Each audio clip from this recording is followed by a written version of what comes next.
Good day everyone. In this video, let us study on the series and parallel connection of circuits. So we will provide the explanation on how to connect resistor in series and resistors in parallel. Okay. Now the requirement of this subject is you should have the knowledge on the Ohm's law. So you have to go back my video. And also the simple circuit. Okay, so remember in Ohm's law that the voltage is the product of the current and the resistance. So V is equal to IR, and we can transform that if we are looking for the value of the I. So I must be V over R, and if you are calculating R, R is V over I. So that's Ohm's law. Now in a simple circuit, remember that when we say simple circuit, it contains only one load and one source. Now, in our previous video, we learned that the current can be calculated if we have in a simple circuit, considering the internal resistance. Okay, so because in general applications, for every source there must be an internal resistance. But in this case, because we will focus on the series and parallel connection, so we will ignore the internal resistance of the source or the battery. Okay, so that's it. No? So for series connection, suppose we have three bulbs, light bulbs, DC. DC means it is a direct current. So when you say direct current, the polarity is fixed. Positive is always positive, negative is always negative. Now for every bulb, it contains two terminals. One is intended for the positive, the other terminal is intended for the negative. Now the bulb contains filament. The filament will use to convert the electric energy to light energy, because it allows to pass the filament. The current will pass through the filament, then it will glow, then provides the optics principle to produce light intensity. And that light intensity depends on the current that is flowing onto the filament. Okay, so for every bulb, the positive terminal usually found in the bottom part, and in the rounded part, metal, we have the negative. But in this configuration, I use the side to be the negative, positive, then the bottom part will be negative. It can be interchanged, no? Depending on the configuration. Okay, so in order to connect this, we need to activate the three bulbs and connect it in series, we need the power supply. The power supply voltage is also a DC. Okay, so the resistor should be, the resistor is DC, then our supply voltage also should be a DC, single fixed polarity. Meaning, when we say DC supply, the current will flow in one direction only. Unlike in AC, the alternating, it will reverse for some frequency. Okay? Now, in order to provide a connection, no, networking of the resistor, then we need the conductor. So, wire conductor. It should, normally, the conductor is in a copper material. So, the copper material has a very low resistivity, means the current will easily flow on that material. Okay, so if we use wire, then made up of material, then we ignore the resistance of that wire. Right? Remember, every material should have the resistance, but it can be ignored. Okay. So we will connect. To connect is, you should have to connect positive to negative. From one bulb, the negative terminal of the bulb should be connected to the positive terminal, vice versa. So from positive, you connect it to the negative. From negative, connect it to positive. So look at the arrangement. So again, I use the body of the metal be our positive, then the bottom I choose that to be positive. Maybe it can be interchanged for some bulb. Okay, so take note that one wire was connected on the positive, the other is at the bottom negative, and that wire, end of that wire should be connected to the opposite terminal of the next bulb. So positive to negative, negative to positive, and so on. So in that connection, we call that as series connection. Series means it has a continuity of flow. The flow of current is continuous. There's no junction. Now remember that when you connect the wire and allows the current to flow onto that bulb, the current will pass through the filament. And the filament will glow, then converts that electrical energy to a light energy.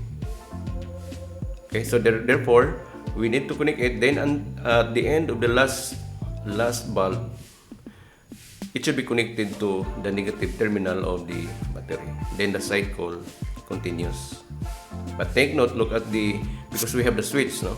We have the conducting wires. Red and blue are just color coding, pero it doesn't matter. Any conductor, wire conductor can be used. Okay. Now notice that we have the switch. The switch is a control device. Control the light. So if you want to off the light, then you have to detach, no? So we call it as an open circuit. So when we say open circuit, the line of that was cut, no? Temporarily cut, which means the moment you cut it, you did not allow the current to flow from it. So if there's no current on that, then there's no current on the bulb, which means it will not light up. So that is considered as a switch, a control device. So we can control the light. Okay. Now take note that in the battery, we have the positive and negative terminal. So usually in the battery, the red color is positive, the other color is negative. So sometimes blue, sometimes black, and so on. So, and the conventional flow, no, of current in any circuit or in a DC circuit, the current will flow from positive towards the negative terminal. Meaning, the current will start to flow from positive, then move towards the bulb through a wire, then it will rotate, then pass to another bulb, the next bulb, until go back to the negative, and that cycle continues. So that is the motion of that is the current, movement of the current. It is coming from positive source, then to a negative terminal. Then you can notice that the bulb light up, because as I've said, the current passes through the filament. The filament convert it to light. Now remember, current was formed because of the motion of electrons. It is the electron travels in the circuit. And remember, the electrons is coming from the negative charge, because in the positive charge it is the proton. So the current, the electrons will travel from negative towards the wire, so then go back to or proceed to the positive terminal. So the current was produced because of the motion of electrons. Automatically, when the electron moves to the wire, then we have the current always. Meaning, if electrons cannot move, then there's no current on the circuit. Okay? So, reverse direction of flow from the electrons, we call that as the current. And the unit of current, remember, is ampere. And 1 ampere, remember, is coulomb per second. It is the charge per unit of time. And it is, remember, it is the electron that moves from negative. Meaning, more electrons travel, more current produce. Okay? So, again, our animation, we use the motion of that as the current. So the conventional flow of current, it is coming from positive towards the negative. Okay, so when we detach or if we detach the line in the switch, we call it as open circuit. So open circuit means we did not allow the current to flow into the circuit. So if we switch on, meaning we allow the current to flow. So that's it. That's the cycle. The cycle continues. Okay, now in many problems of circuits, we use to make it general. Then we use the schematic diagram, meaning all the components in the circuit should be written in terms of schematic symbol. So for bulb, because bulb it is a resistor, it has the resistance value, then it should be a resistor. The resistor symbol for schematic is a zigzag line. So the resistor can be a variable or a fixed. So if we have the arrow, means it is a fixed cross to that zigzag line. So it doesn't matter on the series connection. So in that case, it can be variable or a fixed resistor. So the variable actually is it differ to the fixed. The variable does we have the minimum and we have the maximum resistance. So it varies with resistance value. But as I've said, regardless of what kind of resistor, whether a fixed or a variable resistor, then that's the symbol. So we have three resistors. Now the source voltage, for example, our source is the battery. Then the schematic symbol of that is a thick line, okay, or a thin line. So it should be thin line. Mistakenly written. So it should be a thin line red. Then we have a thick short, and that will be positive, negative. Okay. Kindly correct. Thin line red or any color. Then long. Okay. It has a longer length compared to the negative is a short but a thick line. So then, therefore, in that case, we understand that the positive terminal, because even if we don't have the plus sign, it signifies that the current is there, or the positive is there, and current will start from it. So the current will start from positive, then flow to the circuits, then go back to the negative. This is the schematic diagram of our connection, and still this is series connection. Okay, so how can we say that the connection is series? There is a continuity of flow, meaning it start connect to flow from the positive terminal, then move to negative, then from negative to positive, negative to positive, and so on. That's the meaning. There's no junction within the circuit. Okay, there is no split of current. So therefore, this should be called as a series connection. Okay, so the three resistors or three bulbs can be assigned as R1, R2, R3, corresponds to resistor 1, resistor 2, resistor 3. And each resistors should have a resistance value, and the unit is ohms. Okay, so R is a resistor and it contains a resistance value, the unit is ohms. Now in the source voltage, usually we call that as the voltage equivalent. So when we say voltage equivalent, it is the voltage that the supply delivers voltage to circuit. It is the source voltage. So we usually have it as V equivalent or VEQ.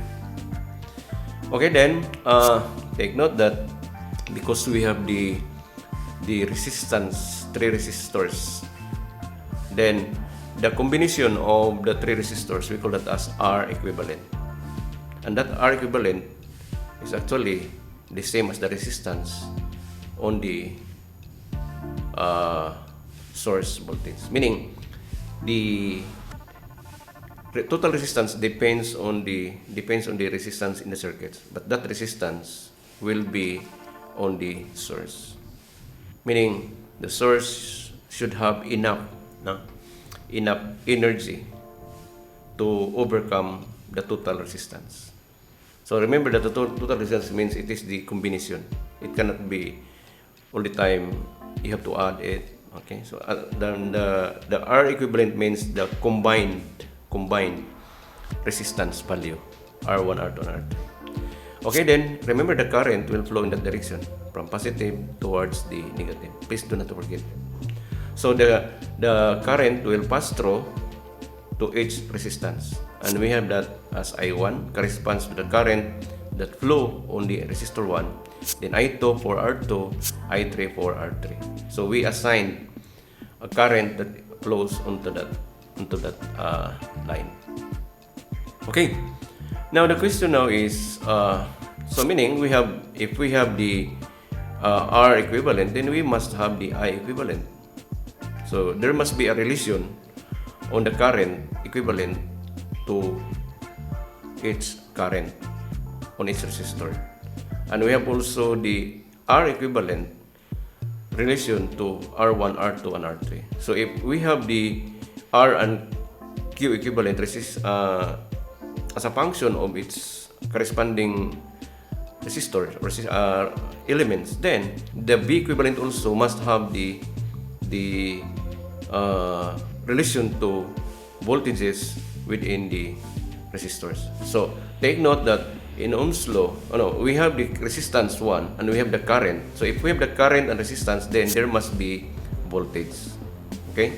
But before that, take note that this is a series connection, so therefore current is constant. So do not forget that if you are working in series, think of it of continuity. So current must be the same. Now, the analogy of this current is, think of a water that is flowing in the pipe. So the pipe in our diagram is the wire. So think of a water that moves to the pipe, then pass through the resistance. Okay. Now, meaning if you have 5 glasses of water from the positive, 5 glasses will travel through resistance 1 and also with the resistor 2, 5 glasses, then 5 glasses of water. Meaning whatever current at the initial, it will have the same current in the final, and it will going back to the source. So again, the continuity. So therefore, theoretically, current must be the same or constant. So in that case, we can say mathematically that I equivalent is equal to I1, I2, and I3. Meaning whatever value of I equivalent, it has the same value of the I1, I2, and I3. Vice versa. If you know I3, then you know I1, I2, and I equivalent, and so on. Or if you have more 3 or more resistors connected in series, then current must be the same. Okay, then we have already established the relationship between equivalent, I equivalent, and its individual current, I1, I2, and I3, and they are the same. Now, what about the voltage? How related is the V equivalent to the individual voltage? Remember that we have I and we have R. So meaning, in Ohm's law, take note that we can compute the voltage. In the presence of resistance and current, there must be a voltage, vice versa. Meaning, if you have voltage and R, then I can be computed using Ohm's law. So then we have V2 for element 2, and we have the V3 for the element resistor R3. So, meaning, at any point of the circuit, it contains resistance, current that is flowing, and we have the specific voltage at that point. So, meaning, the V1 is the voltage at the resistor 1. It cannot be interchanged to R2. Meaning, V2 also is the voltage at the resistance 2. And we have V3 for the resistance 3. Now, what is the relationship of the, because in our main objective today is to formulate equations, so that equations, theoretical equations, can be used in order to solve the problem. Okay, so again, how voltage equivalent related to V1, V2, and V3? So a very simple experiment in our elementary experiment. If we want to measure the voltage of a dry cell battery. Remember, a dry cell battery is a DC. It has a positive and negative. The bottom is the negative and the upper part is the positive. So, measuring the voltage is we use the voltmeter. So if you do it this way, take note that the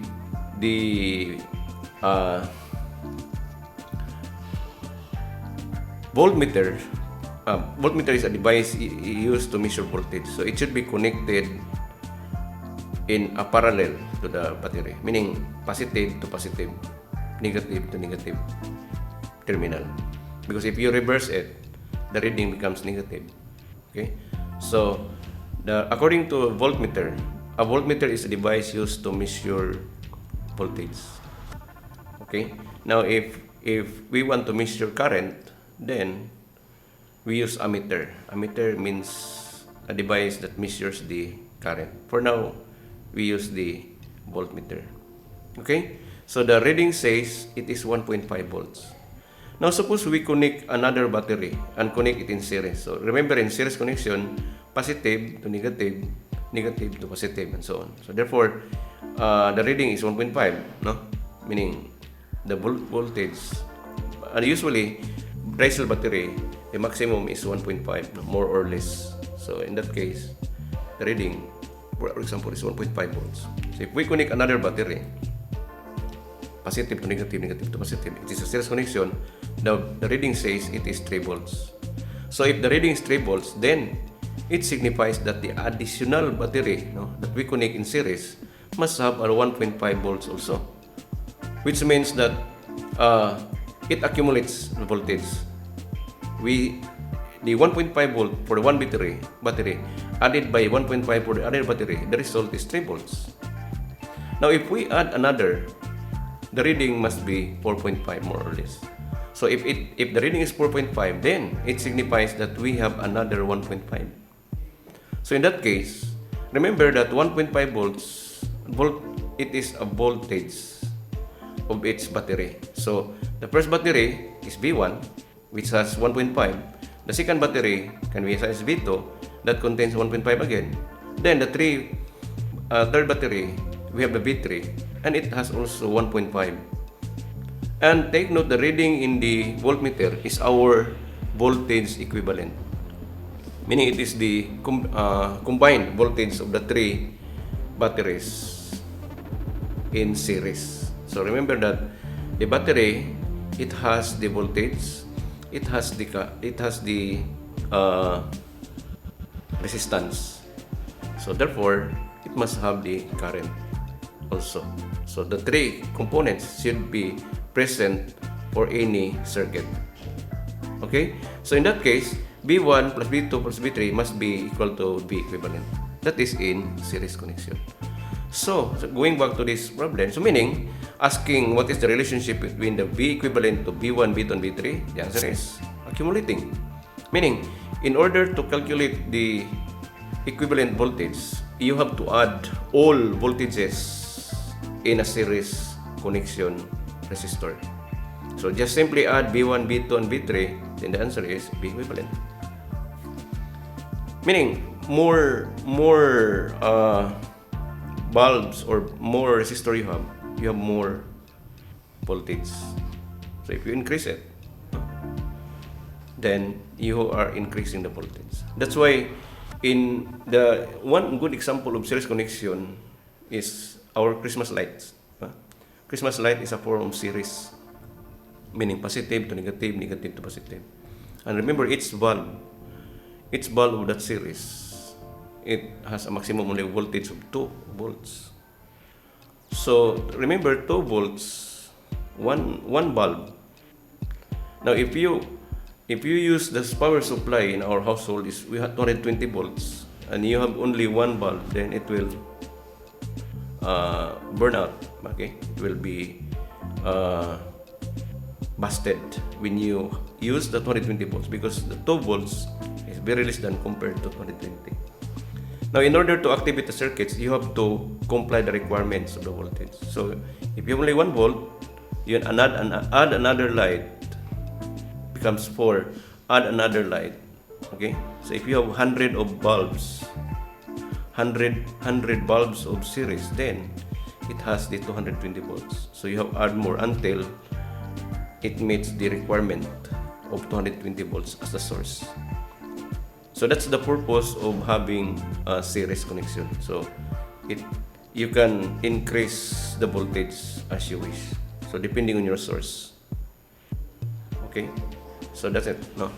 So now we have already established the I as a function with individual and the voltage as a function with individual voltages. What about the R resistance or the resistance equivalent?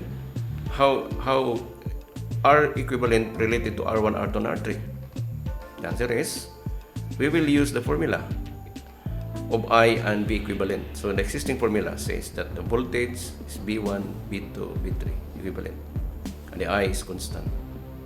Now we will be using the Ohm's law. Remember, Ohm's law is I times R. So if we eliminate or substitute the value of V equivalent, V1, V2, and V3 using Ohm's law, meaning we will, instead of having V equivalent, we will use I equivalent multiplied by R equivalent because V is IR.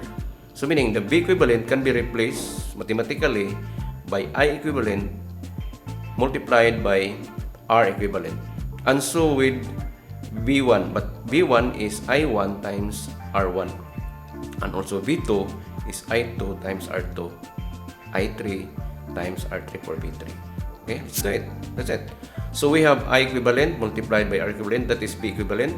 For V1, we have I1 and R1. And we have I2, R2, I3, R3. That's it, no? Okay, so what next? Next is, remember that the current is constant because they are connected in parallel. Meaning, whatever value of I equivalent in that equation is the same as the amount current in I1, the same in I2, the same in I3 because current is constant. So practically, they have the same number. Now, if they have the same number on its term on that equation, if you divide that number, it will be cancelled out. Meaning, the I equivalent, R1, I2, and I3 can be eliminated. We can cancel it out. So, therefore, cancellation means the answer is 1. You can replace it by 1. So, if that value is already 1, then mathematically, our RQ is just R1 plus R2 plus R3. So, that is how R equivalent being produced or derived. So, we can say that more resistor you have, more R equivalent can be formed. Okay, it is accumulating. Okay, so therefore we can say that the formulas for series connection, think of it that current is constant, then V is accumulating, R also is accumulating. When you say accumulating, means more elements, more equivalent. Okay, so those are only the things that to remember. Okay, now to apply this in our practical problem. So let us have this problem. Suppose you are given 3 resistors, and the 3 resistors are connected in series. The 3 resistors contains resistance value of 3 ohms in element 1 or point 1 of the circuit. So 1, 2, 3 are the points in circuit that contains the resistor. So in point 1, we have the 3 ohms, and in point 2 we have 9 ohms, and in point 3 we have 4 ohms of resistor. And they're connected in series. And the source voltage, V equivalent, is 12 volts. So take note that the current will flow from positive towards a negative. So what is the problem of this? Or what's the requirement? The requirement is calculate the voltages at points 1, 2, and 3. What does it mean? Meaning we have to calculate the V1, calculate V2, calculate V3. Now to answer this one is look for the formula and look at the figure. So the figure is in a series connection. So since it is series, you have to recall the formula. The I equivalent, the R equivalent, and the V equivalent relation to its individual. And we should know also, package of that, we have the Ohm's law. Ohm's law is VIR. Okay, so what will be the first solution of this problem? The first solution is we can solve for R equivalent. Why? Because we have R1, R2, and R3. So use the formula for R equivalent.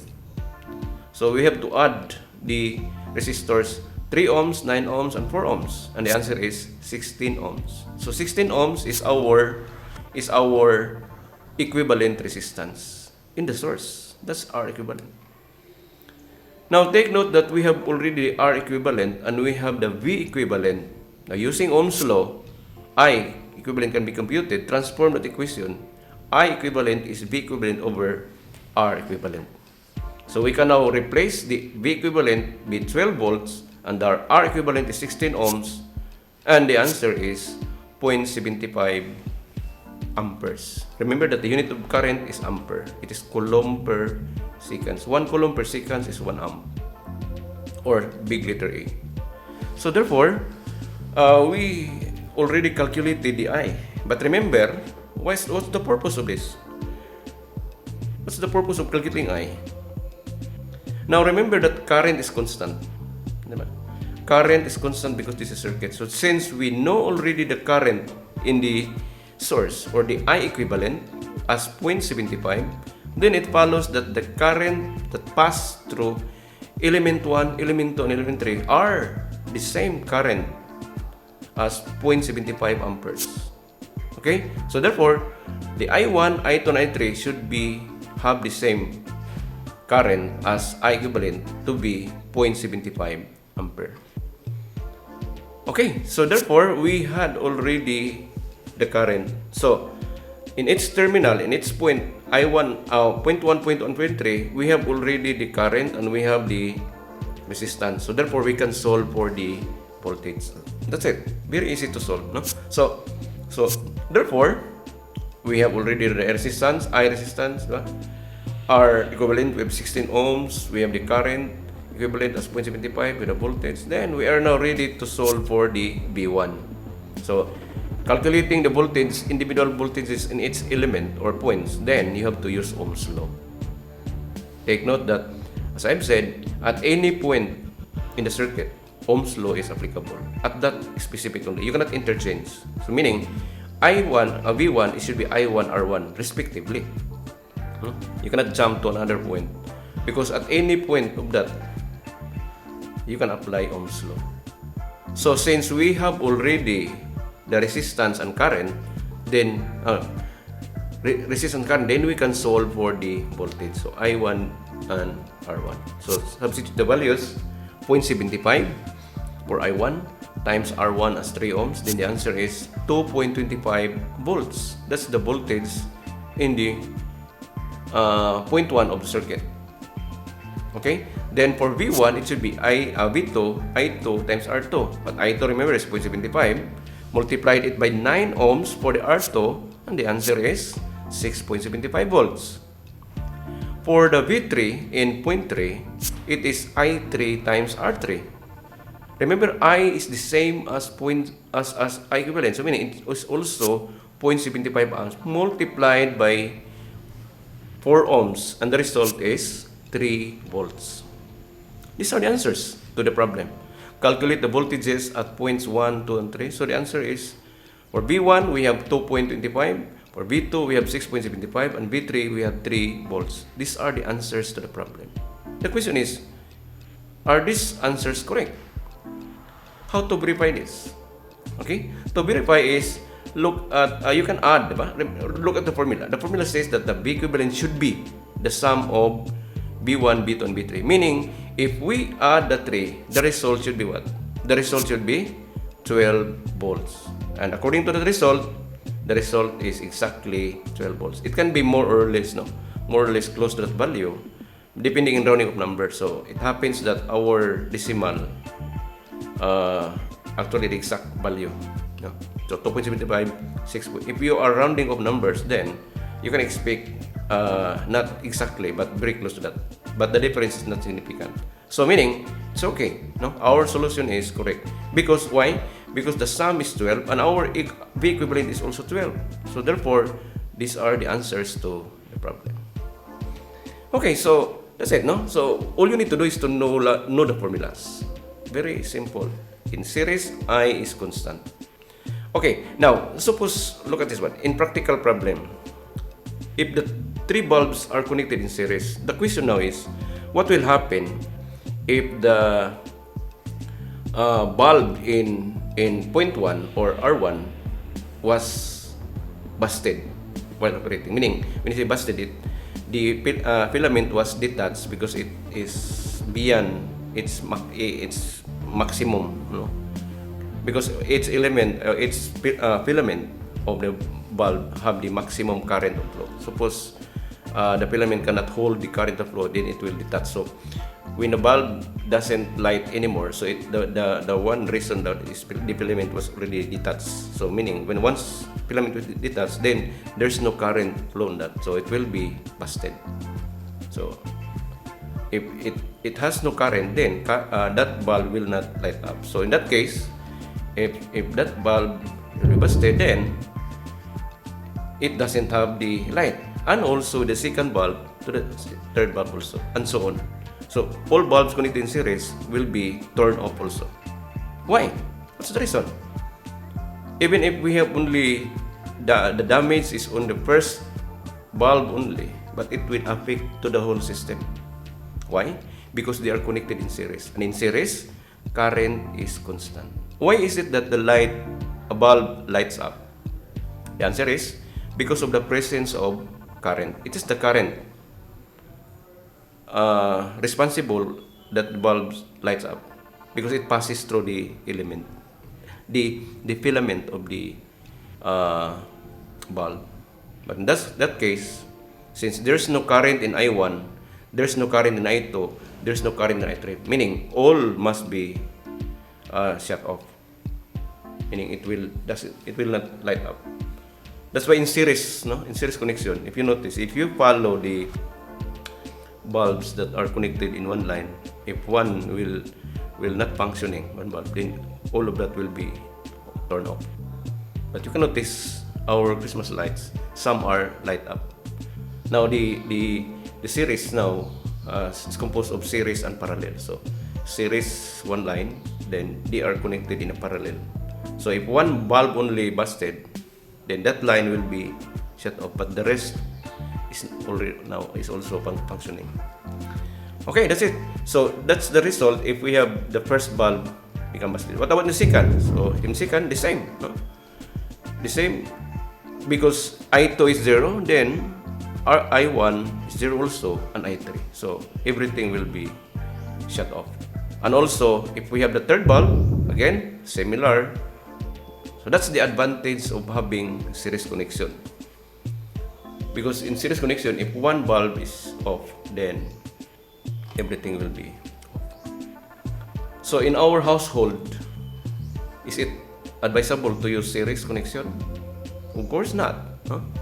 If you have one bulb on the first room, second room, third room, and if you off the third room, then all rooms will be shut off. So it doesn't work. Which means that our household should not be connected in series. But in our Christmas lights, because our resistance is a very low voltage, then we have to connect it in series. For low voltage element, then you have to connect it in series and meet the requirement, which is 220 volts in our source. Okay, so that's it. Now for parallel connection. For parallel connection, so again, we have 3 bulbs. Now to connect this in parallel, again we need the wires. Still have the same, no? 2 terminals should be connected, but in this case, all positive terminal will be connected to the source, and all negative terminal should be connected to the negative source. That's the principle. So meaning, in our battery, the positive should be connected to the positive terminal, and the negative should be connected to the negative terminal. So therefore, using the wire, this will be the network of wire. So notice that, by the way, as I've said, I use the rounded metal in the bulb to be our positive, then negative. It may be interchanged in real life. Okay, so don't mind it. So therefore, take note that it's uniform, no? They are connected on the same terminal of the battery. So positive to positive, negative to negative. So the only way to do it is to have this drawing. So therefore, this is a series, a parallel connection. Remember, in series, there's no junction, meaning there's no split of current. Now, in this case, we have the split of current. Okay. Notice that look at the flow of electrons. The flow of current.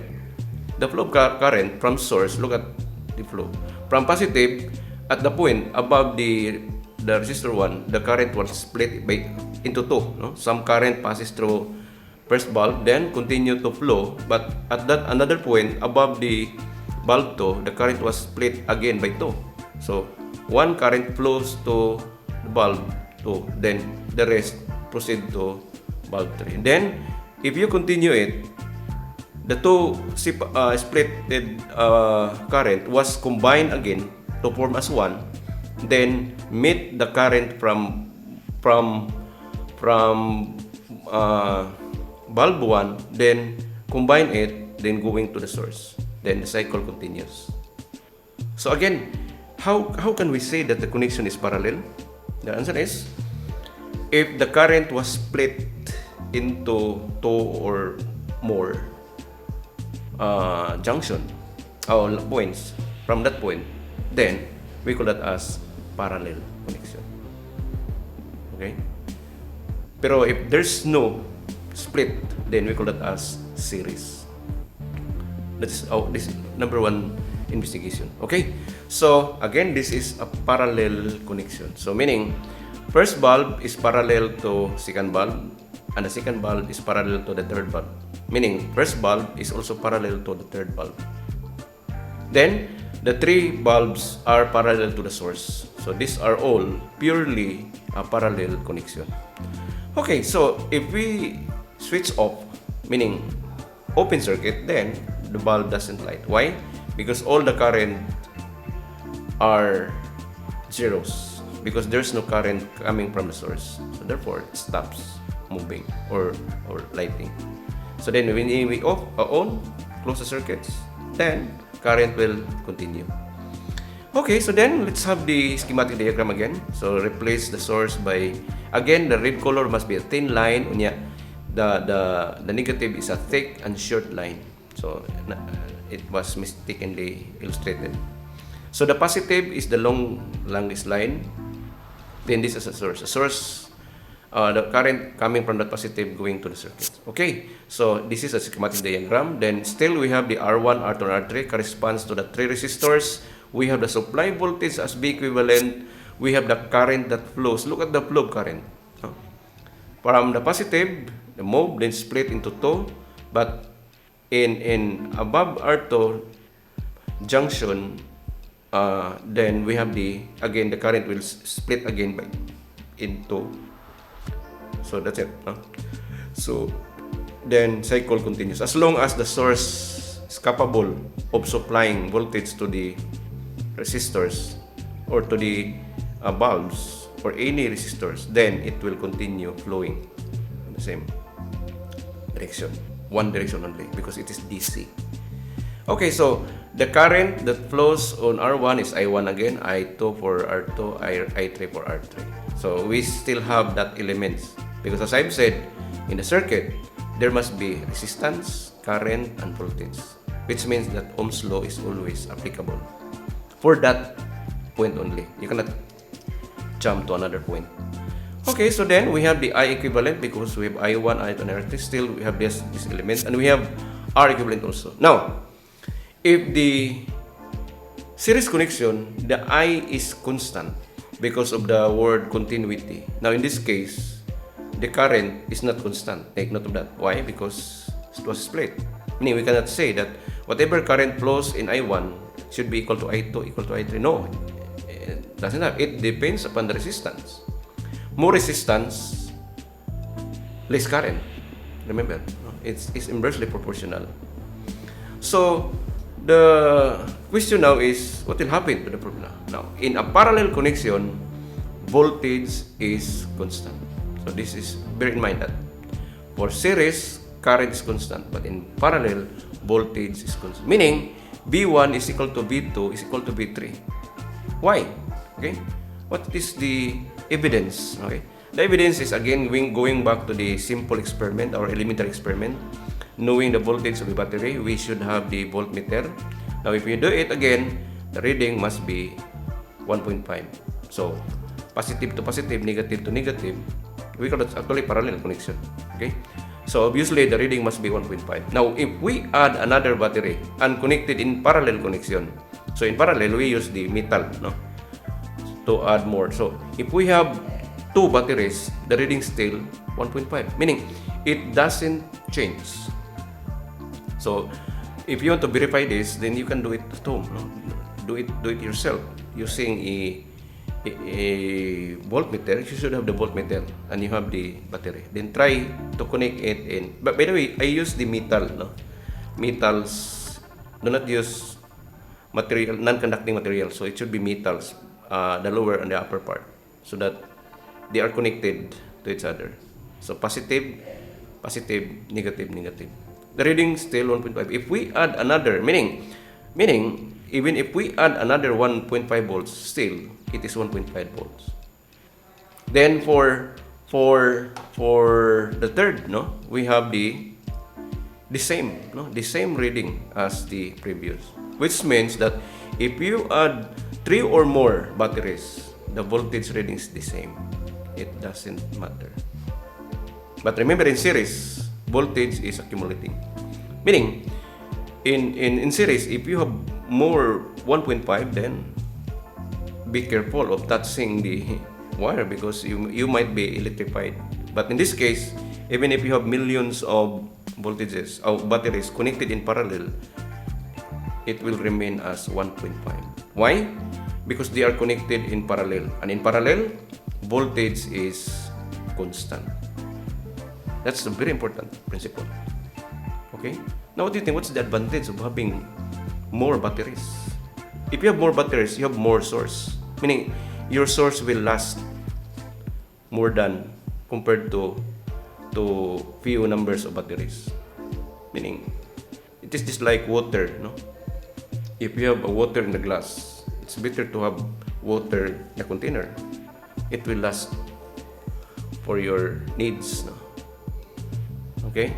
But if you have only one battery, then that battery will be easily consumed, maybe in minutes of using that. But if you have more batteries, then it will last for many hours. That's the advantage of having parallel. Okay, so therefore, voltage is constant. So what does it mean? The V1 is equal to V2 equal to V3 equal to the V equivalent in the source. So the advantage of this, if you know the source voltage, then you can provide V1, V2, and V3. Or if V2 is available, then you can provide V1, V2, and V equivalent because they are parallel. So remember that R1 is parallel to R2, and R2 is parallel to R3, and R3 is parallel to R1. Also, all of them parallel to the source. So they must have the same voltage. Okay, so we established the relationship between V equivalent to individual voltages. What about the I in terms of an individual? Okay, look at the drawing. Now, if you notice that in series, I is constant. What do you think in parallel? In parallel, look at because our analogy in current is, think of a water that flows into the pipe. Okay, imagine if we have 5 glasses of water at the source.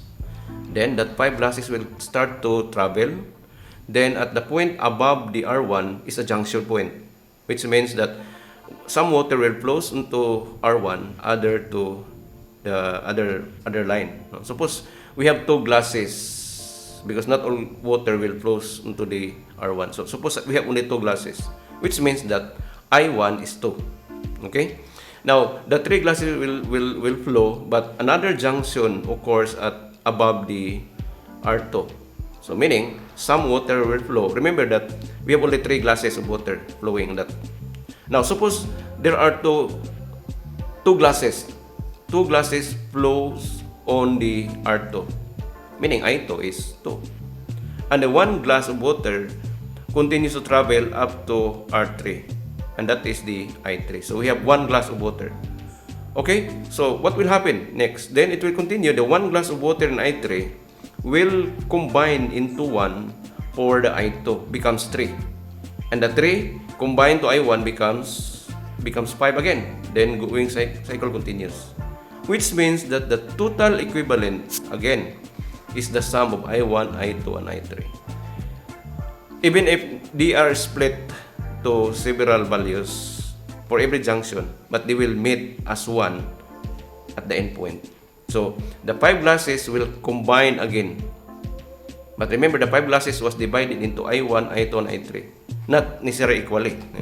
It depends upon the resistance. So, therefore, by principle, I equivalent is I1 plus I2 plus I3. That's it. Okay, so we have already established the relationship of voltage and I to its individual. Now, what about the R equivalent? Okay. How related is R equivalent to R1 and R2 and R3? Now, remember in series, we just add R1, R2, R3. Is that the same in parallel? Of course not. Remember, in parallel, in series, if we add more resistors, we have more equivalent. Now, what about in this case? Now, to provide the relation is to use again, the same as in parallel. We utilize the relationship we established for V equivalent and I. So, what will happen is, take note that we can replace I equivalent in terms of V equivalent and R equivalent. Use Ohm's law. Remember Ohm's law, VIR.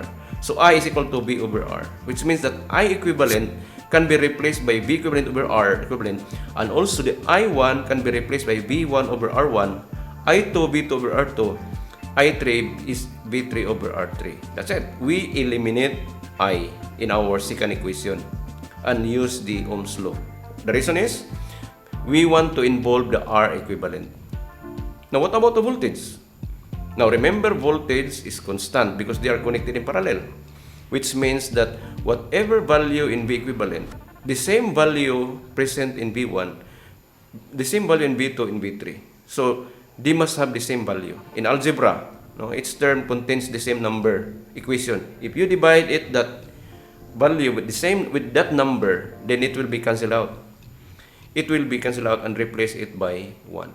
So, meaning algebra, simplify, divide both sides by any of that number, then the answer is 1. So, meaning, all we have now is 1 over R equivalent is equal to 1 over R1 plus 1 over R2 plus 1 over R3. So, meaning, the reciprocal of the R equivalent is the sum of the reciprocals of the individual resistors. That's the relation produced on this parallel connection. Again, the reciprocal of the equivalent resistance is the sum of the reciprocals of all individual resistors. Meaning, as long as you are connected in parallel, you have to accumulate the reciprocals of that. And that's the result should be the combined. So, meaning the combined, again, the term combined means, it doesn't mean that you have to add it algebraically. So, in this case, if you add more, you provided less equivalent. Okay?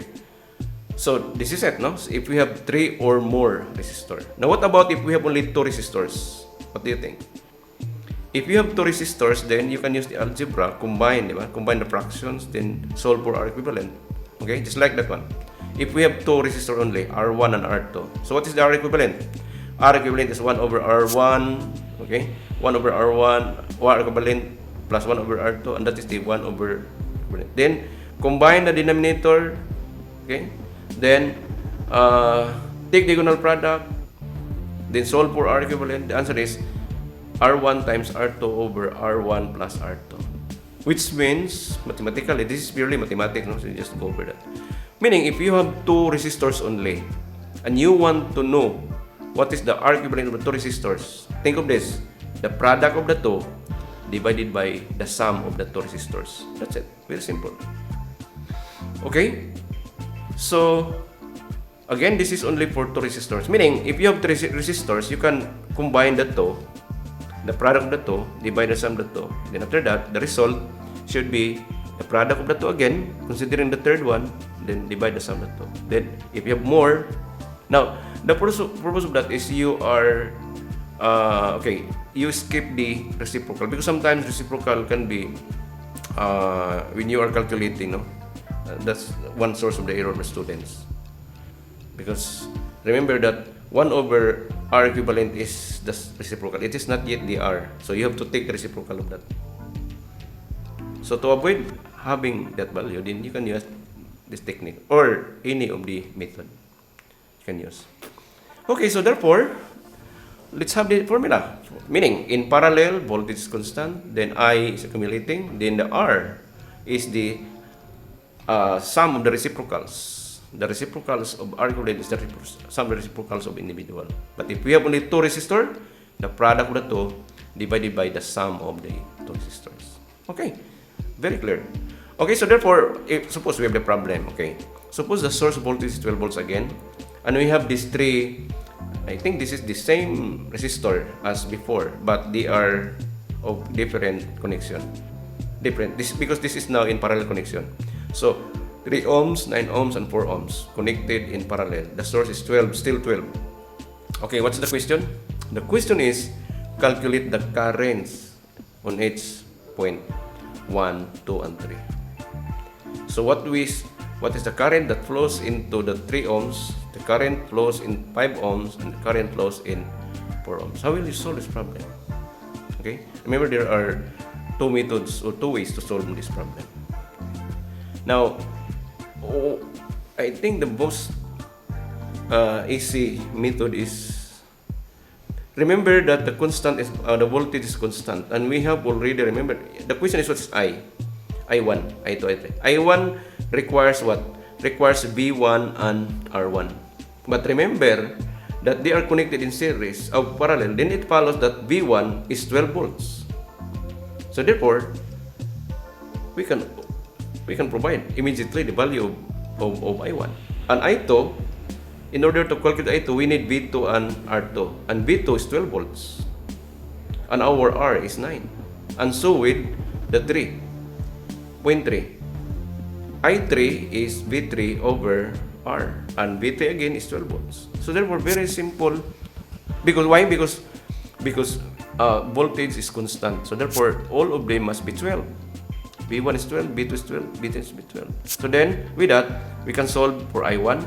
It is Vn over R1. Then substitute the values. 12 over 3, it's 4 amperes. So V1 is 4 ampere. So this is it. We already answered I1, and that is 4 ampere.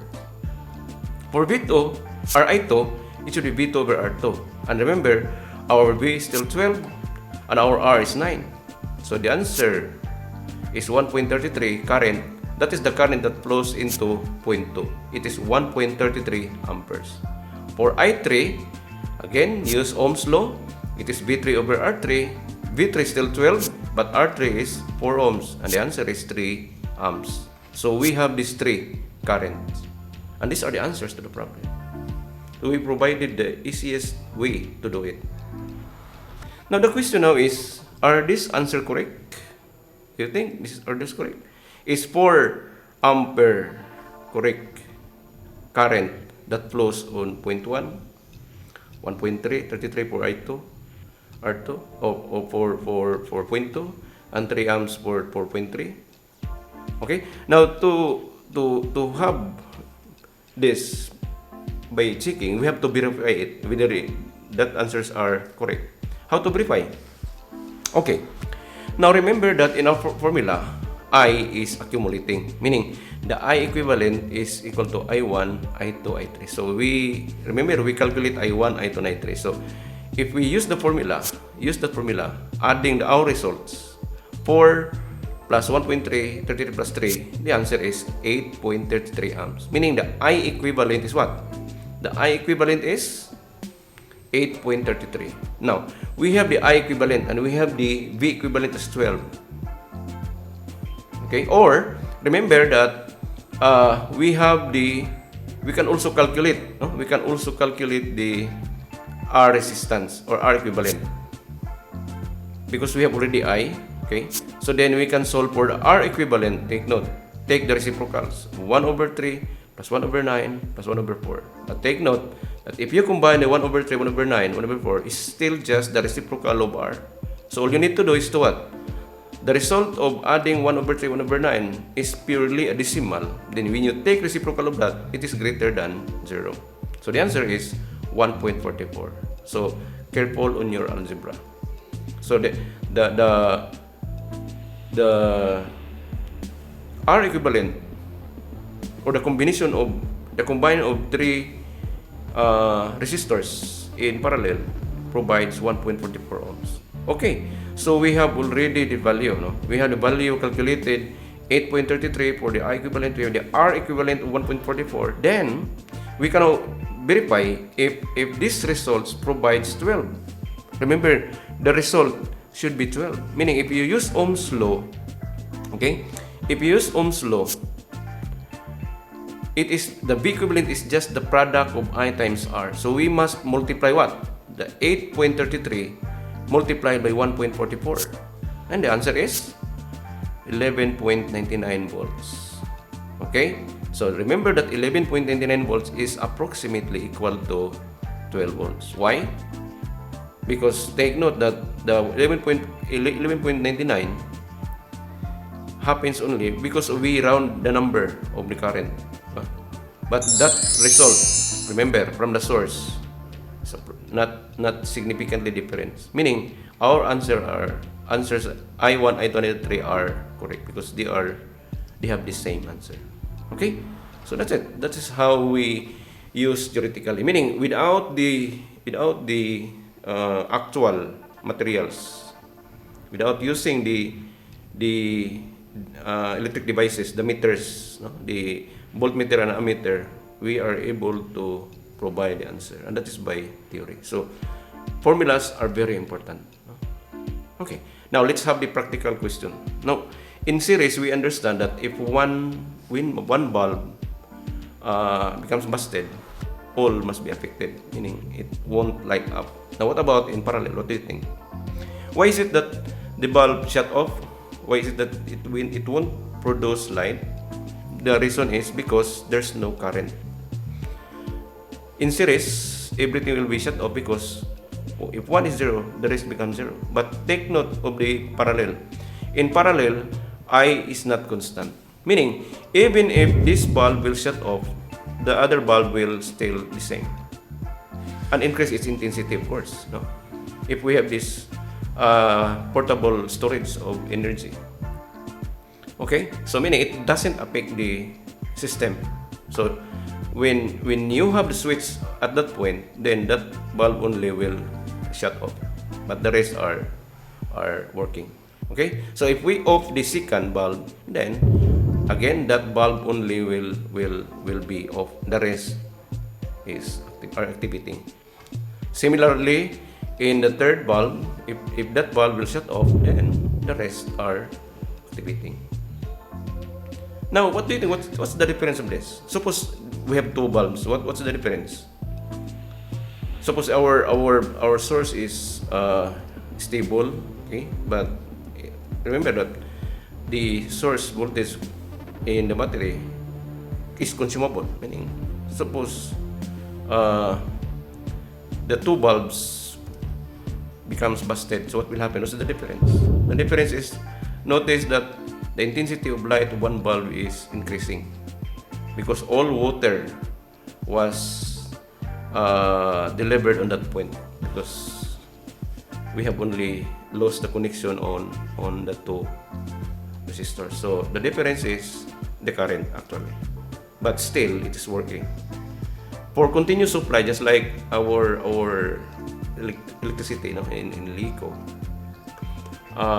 because the source is continuous, then we cannot see the effect. If all will be off and except one bulb only. But in the case of battery, that's more or less the situation. Okay, so these are the principle of series and parallel. Okay, let's just summarize our work. We have the, remember, in series, don't forget, connected in positive to negative connection. So then there is a continuity of flow of electrons, meaning current is constant, and voltage and equivalent are accumulating, meaning add. Now for parallel connection, positive to positive, negative to negative. meaning positive of the resistor connected to the source positive, then all negative should be combined into and connected to the negative. That's parallel. So what's the principle behind? Voltage is constant, meaning the same voltage. That's why we use the connection. Our household, we use what? We use the parallel. No series connection. Why? Because we want to be independent in our switch. So if we off one line, then the rest. If we off one light in the room, the other room is still working. Okay, and we meet also the requirement 220 volts because the bulbs are designed for 220 volts. So meaning that's the reason why we use parallel connection. Okay, voltage is constant and the current, take note, is accumulating. Meaning if you connect more resistors, you are increasing the current. Remember, the current is what? The current is the responsible for our billings. No? More current consume more power, meaning more bill, electric bill. Okay, so in order to have only a minimal consume of wattage, then you have to control your current. So the way to control is to reduce the watts, number of watts in the bulb, pure using bulb. Okay, for that equivalent resistance, the reciprocal of the equivalent resistance for the parallel is the sum of the reciprocals of the other. But if we have only two resistors, the product of the two divided by the sum of the two. Okay, so that's all. I hope you learned in this video. This is quite long but very interesting. So all you need to do is to keep on solving on the some references. Our next video will be what will happen if the connection circuit contains series and parallel. So meaning that two connections are incorporated. We call that as complex circuit. So what will be our strategy? Okay, that will be our next video. So thank you for watching. See you next.